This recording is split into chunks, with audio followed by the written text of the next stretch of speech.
आद्य परब्रह्म सद्गुरु देव की जय। ओम श्री परमात्मने नमः। सद्ग्रंथों शिरोमणि श्री योग वासिष्ठ महारामायण उत्पत्ति प्रकरण पाना नंबर 276 सर्ग 63 शक्ति अने शक्तिमाननो अभेद। आ 63માં સર્ગમાં માયાશક્તિના વિલાસથી સર્વ ઠેકાણે સર્વરૂપથી બ્રહ્મ કેવી રીતે જણાય છે તેનું વર્ણન કરવામાં આવશે। વશિષ્ઠ બોલ્યા, આ તે બ્રહ્મ તત્વ સર્વ કાળમાં અને સર્વ દેશમાં સર્વ કાર્ય કરવામાં સમર્થ છે। તે સર્વ આકારરૂપ છે, સર્વજ્ઞ હોવાથી તે સર્વને નિયમમાં રાખવા સમર્થ છે। તે સર્વ ઠેકાણે રહે છે તેમજ સર્વરૂપ છે। તે આત્મા છે અને તેનામાં સર્વ પ્રકારની શક્તિ છે।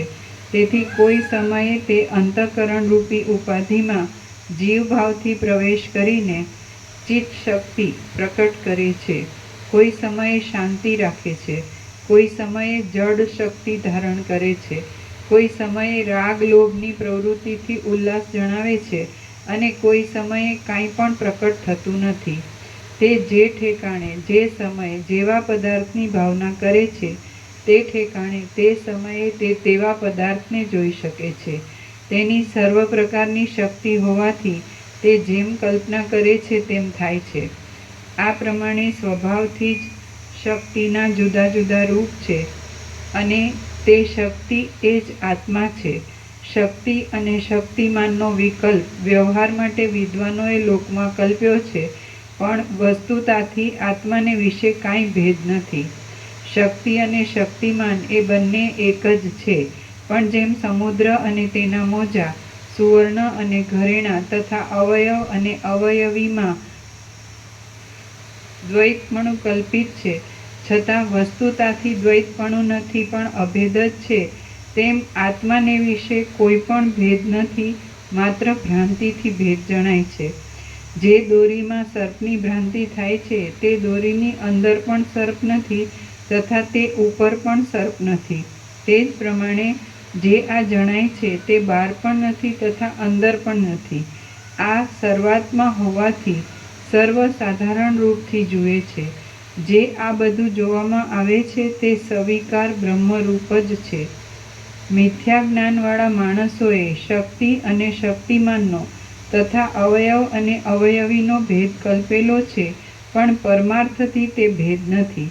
જે આ છે તે બધું સત હોય અથવા અસત હોય, પણ ચૈતન્ય પોતે જે સંકલ્પ કરે છે તથા જે અભિનિવેશ કરે છે તે જોઈ શકે છે અને જે છે તે સચ્ચિત અને બ્રહ્મરૂપ જ જણાય છે। શ્રી યોગ વાસિષ્ઠ મહારામાયણમાં ઉત્પત્તિ પ્રકરણનો ચિત્તવિકાર નામનો સર્ગ 63મો સમાપ્ત। સર્ગ 64મો ભોગતાને જીવપણું। આ 64મા સર્ગમાં ભોગતાને જીવપણાની સંપત્તિનો ક્રમ કહેવામાં આવશે।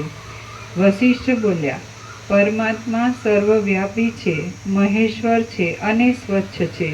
અનુભવ અને આનંદરૂપ તેનું સ્વરૂપ છે તથા તે અનાદિ છે। તે શુદ્ધ ચૈતન્યરૂપી પરમાનંદમાંથી જીવ ઉત્પન્ન થાય છે, તેને ઉપાધિના પ્રધાનપણાથી ચિત્ત કહે છે અને એ ચિત્તથી જગત ઉત્પન્ન થયેલું છે। રામ બોલ્યા, જે અનુભવરૂપ પ્રમાણ છે અને જેનો અખંડ અદ્વિતીય પ્રકાશ છે તે પરબ્રહ્મને વિશે અલ્પજીવની જુદી સત્તા કેમ છે તે મને કહો, તે તમે મને કહો। વશિષ્ઠ બોલ્યા, પરબ્રહ્મને વિશે દ્વૈતની ખોટી પ્રતીતિ જણાય છે, પણ વસ્તુતઃ તે દ્વૈત રહિત, સ્વચ્છ, આનંદ અને અવ્યય છે, અને જેનું સ્વરૂપ યોગીને પણ ભયજનક છે તેનું અવ્યય અવિનાશી। વશિષ્ઠ બોલ્યા, પરબ્રહ્મને વિશે દ્વૈતની ખોટી પ્રતીતિ જણાય છે, પણ વસ્તુતઃ તે દ્વૈત રહિત, સ્વચ્છ, આનંદ અને અવ્યય છે, અને જેનું સ્વરૂપ યોગીને પણ ભયજનક છે તેનું શાંત, પરમપદ સમાન, સંપૂર્ણ પરમપદ તેનું શાંત પરમ પદ સમાન સંપૂર્ણ શુદ્ધ અને સત્વ છે, તે જ ચિહ્ન રહિત છે. વિદ્વાનમાં અને જેનું સ્વરૂપ યોગીને પણ ભયજનક છે, તેનું શાંત પરમ પદ સમાન સંપૂર્ણ શુદ્ધ અને સત્વ છે, તેમજ ચિહ્ન રહિત છે. વિદ્વાન માણસને પણ તે જાણવામાં આવતું નથી. ઉપાધિના સ્વભાવથી મોક્ષ પર્યંત ઉત્પન્ન થતું તેનું જે સ્પંદન છે, તેને જીવ કહે છે. તે ચિદાકાશરૂપી મહાન અરીસાને વિશે અનુભવરૂપ અને દ્રશ્યમાન એવી અસંખ્ય જગત જાલની પરંપરાનું પ્રતિબિંબ પડે છે. હે રામ, પવન હોય તે સમયે સમુદ્રનું તથા દીવાની જ્યોતનું જેમ કંઈક સ્ફુરણ થયા કરે છે, તેવી જ રીતે બ્રહ્મનું જે કંઈ સ્ફુરણ છે તે જીવ છે એમ તમે સમજો.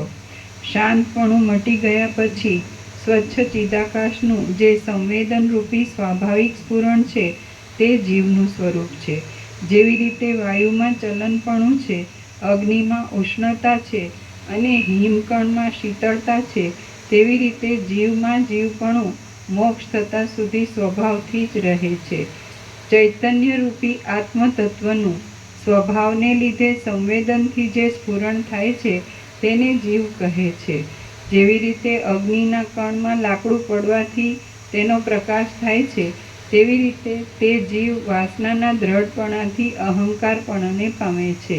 આકાશમાં દ્રષ્ટિ પહોંચે ત્યાં સુધી વસ્તુ જોવામાં આવે છે, પણ જ્યારે દ્રષ્ટિ ન પહોંચે ત્યારે આકાશમાં શ્યામતા નથી હોતી, તો પણ શ્યામતા જોવામાં આવે છે. તે જ પ્રમાણે જીવને જો કે અહંકાર નથી ઘટતો, તો પણ આત્માને વિશે તેનું અજ્ઞાન હોવાથી અહંભાવના થાય છે. પછી આકાશ જેવી રીતે શ્યામતાને ધારણ કરે છે, તેવી રીતે સંકલ્પકાળની કળાથી વૃદ્ધિ પામેલી પોતાની વાસનાને લીધે જીવ અહંકારને ધારણ કરે છે. વાયુના સ્પંદની જેમ સ્ફુરીને તે અહંકાર સંકલ્પને વશ થઈને દિશા અને કાળના પરિચ્છેદવાળો તથા દેહાદી આકૃતિવાળો થાય છે. સંકલ્પપણાને પામેલો તે અહંકાર ચિત્ત, જીવ, મન, માયા અને પ્રકૃતિ એવા નામથી રહે છે. તે સંકલ્પાત્મક ચિત્ત ભૂત તન્માત્રાની કલ્પના કરે છે, તેથી સંકલ્પે કરીને તે જડ પંચમહાભૂતપણાને પામે છે.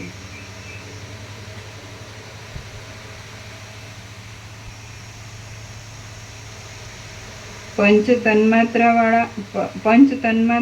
આકારવાળું તે ચિત્ત આકાશમાં સ્ફુટ પ્રકાશ ન પામતા તારાની પેઠે અસ્ફુટ જગતમાં તેજના કણ રૂપે થાય છે. વાવેલું બીજ જેમ પોતાના સ્ફુરણથી અંકુરભાવને પામે છે, તેમ ચિત્ત તન્માત્રાની કલ્પનાથી તેજના કણરૂપ થાય છે.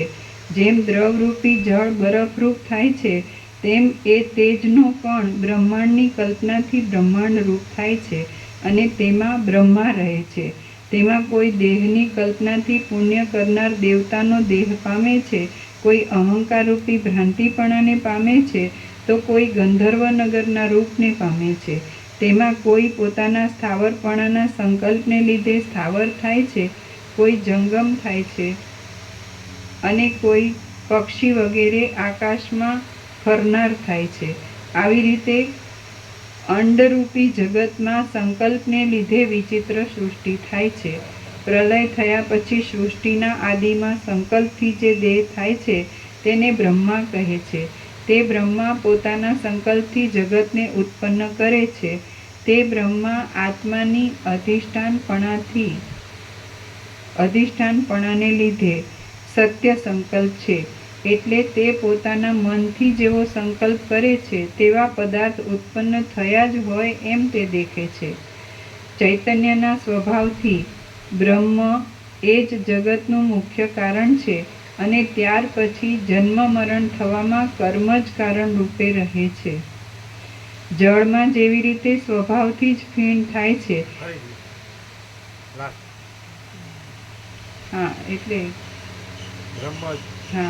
તેવા પદાર્થ ઉત્પન્ન થયા હોય એમ જ દેખે છે. ચૈતન્યના સ્વભાવથી બ્રહ્મ એ જ જગતનું મુખ્ય કારણ છે અને ત્યાર પછી જન્મ મરણ થવામાં કર્મ જ કારણ રૂપે રહે છે. જળમાં જેવી રીતે સ્વભાવથી જ ફીણ થાય છે તેવી રીતે ચૈતન્યના સ્વભાવથી ચિત્ત ઉત્પન્ન થાય છે. દોરીમાં ફીણ બંધાઈ જાય છે તથા જળ ચાલ્યું જાય તેવી રીતે દેહને બંધનરૂપી કર્મથી ચિત્તનું જ બંધન થાય છે, પણ ચિદાત્માનું બંધન થતું નથી. પદાર્થ ઉત્પન્ન થવાનું મૂળ કારણ સંકલ્પરૂપી જીવ ઉત્પન્ન થયા પછી જે પ્રમાણે કર્મ કરે છે તે પ્રમાણે તેને બંધન વગેરે થાય છે. બીજમાં અંકુર રહેલો છે, તેથી તેમાંથી અંકુર થયા પછી અનેક પ્રકારના પત્ર તથા ફળ ફૂલ વગેરે થાય છે. તે જ પ્રમાણે જીવિત ધારણ કરનાર જીવ ઉત્પન્ન થાય પછી કર્મને લીધે વિચિત્રતાને પામે છે.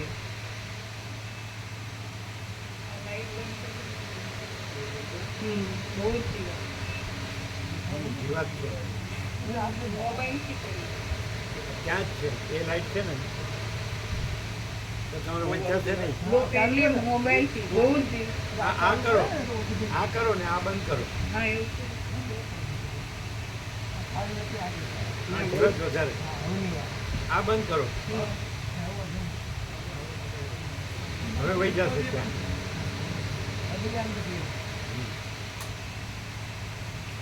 અરે આ નહીં.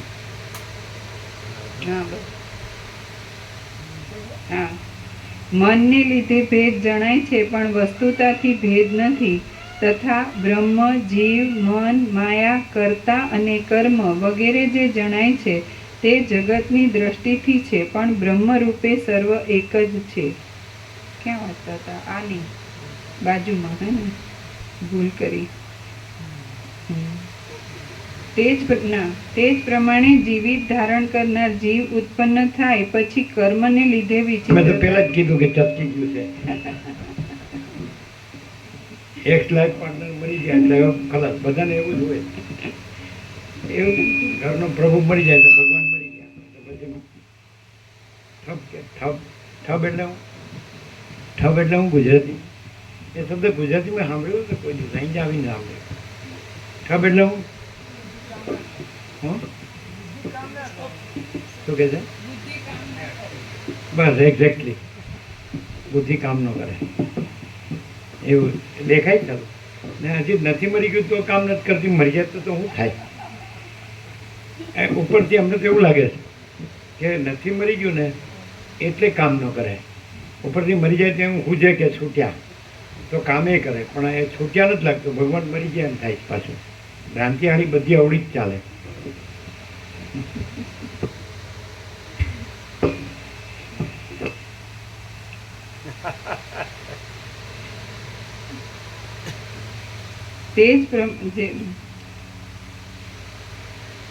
બીજમાં અંકુર રહેલો છે, તેથી તેમાંથી અંકુર થયા પછી અનેક પ્રકારના પત્ર તથા ફળ ફૂલ વગેરે થાય છે. તે જ પ્રમાણે જીવિત ધારણ કરનાર જીવ ઉત્પન્ન થાય પછી કર્મને લીધે વિચિત્રતાને પામે છે.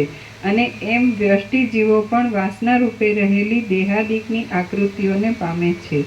એ વ્યષ્ટિ જીવો તો સમષ્ટિના અહીંયા જે આખો પ્રકાશ વ્યક્ત થયો છે એટલે આમ કે પરમ ચિદાકાશ પરમ જ્યોતિ અખંડ જ્યોતિ, પછી વિચારવાણી શબ્દ જ નથી. પરાપશ્ચંદી મધ્યમાં વૈખરી નથી, કોઈ વ્યક્તિ નથી, કોઈ જગત નથી. તો વ્યક્તિ આ જે દેખાય છે એ ભ્રાંતિવાળાને દેખાય છે. પરમ ચિદાકાશમાં એ કાંઈ નથી. એમ કે આ માણસ છે, આ બોલે છે, આપણે સાંભળીએ છીએ, આ બધું દ્રશ્ય છે, આકાશથી પૃથ્વી આ બધું જગત છે, તે ભ્રાંતિવાળાને દેખાય, ભ્રાંતિને દેખાય. પણ પરમ ચિદાકાશ પરમ જ્યોતિ અખંડ જ્યોતિમાં ભ્રાંતિ છે જ નહીં. સમજાય?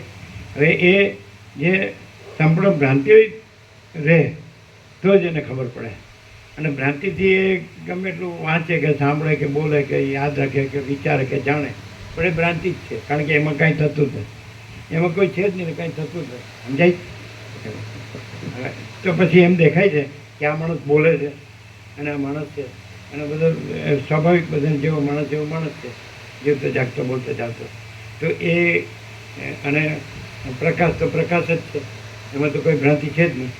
તો અહીંયા બે વસ્તુ દેખાય છે કે પ્રકાશ જ પ્રકાશ છે એમ દેખાય છે, અને આ માણસ છે એ માણસ જેવો માણસ છે, નેચરલ નો તો એ બે દેખાય તો એનું સમાધાન શું?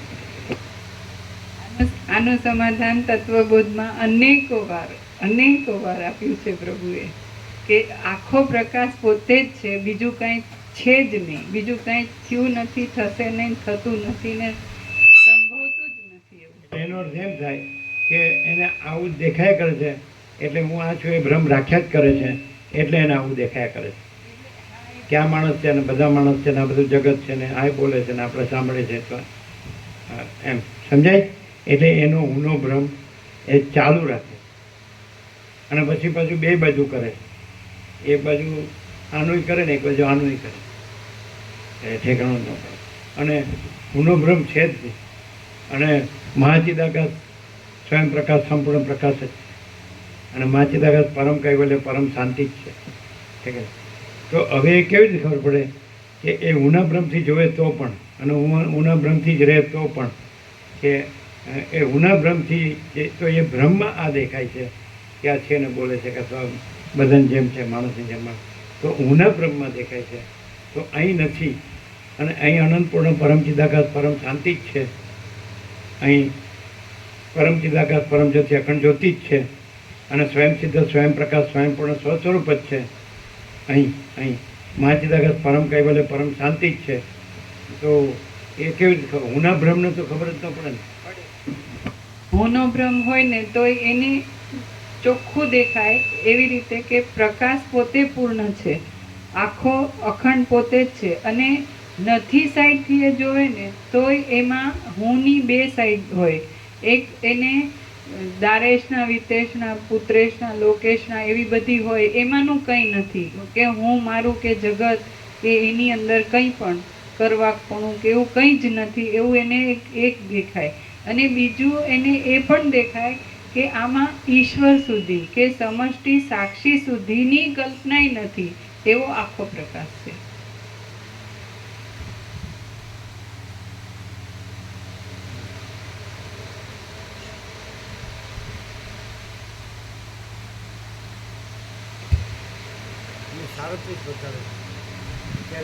ટેમ્પરેચર 37 બતાડે, 37. પણ અહીંયા એટલો તાપ નથી લાગતો. 37 છે પણ અહીંયા એટલો તાપ નથી લાગતો. બીજમાં અંકુર રહેલો છે, તેથી તેમાંથી અંકુર થયા પછી અનેક પ્રકારના પત્ર તથા ફળ ફૂલ વગેરે થાય છે. તે જ પ્રમાણે જીવિત ધારણ કરનાર જીવ ઉત્પન્ન થાય પછી કર્મને લીધે વિચિત્રતાને પામે છે. અને એમ વ્યષ્ટિ જીવો પણ વાસના રૂપે રહેલી દેહાદિકની આકૃતિઓને પામે છે. એ વ્યષ્ટિ જીવો તો સમષ્ટિના સંકલ્પ પહેલાંના બ્રહ્માંડ વિશે પણ દેહાદિકને પામે છે. ચિત્ત સ્પંદનને લીધે કર્મ થાય છે, તેથી જન્મ થાય છે અને ત્યાર પછી તે જીવો ઊંચા તથા નીચા લોકને પ્રાપ્ત થાય છે. આમ ચૈતન્યની સ્ફૂર્ણાથી કર્મ થાય છે. કર્મ એ જ દૈવ છે અને દૈવ એ જ ચિત્ત છે. ચિત્તમાંથી આ સંસારમાં શુભ તથા અશુભ કર્મ થાય છે.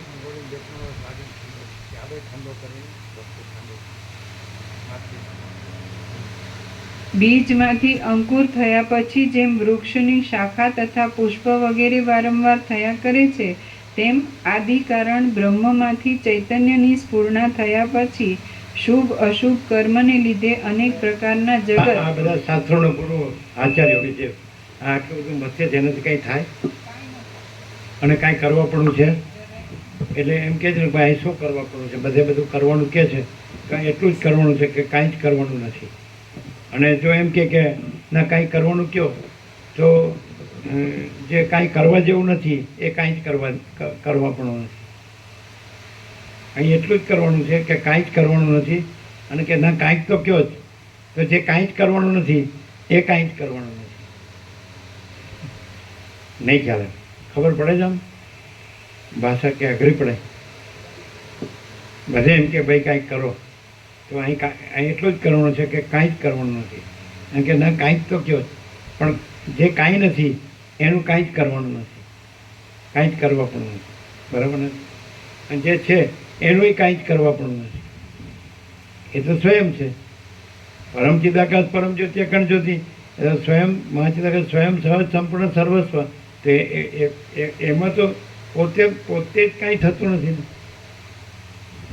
પછી બીજો તો છે જ નહીં કે જે એનું કાંઈ કરે, અને બીજો છો જ નથી એટલે એમાં જે ન હોય એનું કાંઈ કરે એ પણ સંભવ નથી.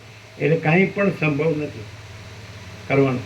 જ્યારે ભ્રાંતિમાં આ બધું કર્યા કરે, આ તત્વબોધ કરે તો તત્વબોધ થાય. એ તો શું થાય ખબર છે? ખાલી પોતાની ભ્રાંતિને ઢાંકવા સારું પોતે તત્વબોધ કરે છે. ભ્રાંતિ તત્વબોધ કરે છે. ભ્રાંતિને ઢાંકવા હું ભ્રાંતિ છું એમ નહીં, હું તત્વવેત્તા છું. આવું ક્યાંય છે? નાગડું પુગડું નેકેડ ટ્રુથ ઓપન સિક્રેટ. કૈવલ્ય પરમ નિર્મળતા પરમ શીતળતા એને, અને પરમ પ્રકાશ પરમ આનંદ પરમ શાંતિ. અનંત પ્રકાશ અનંત આનંદ અનંત શાંતિ.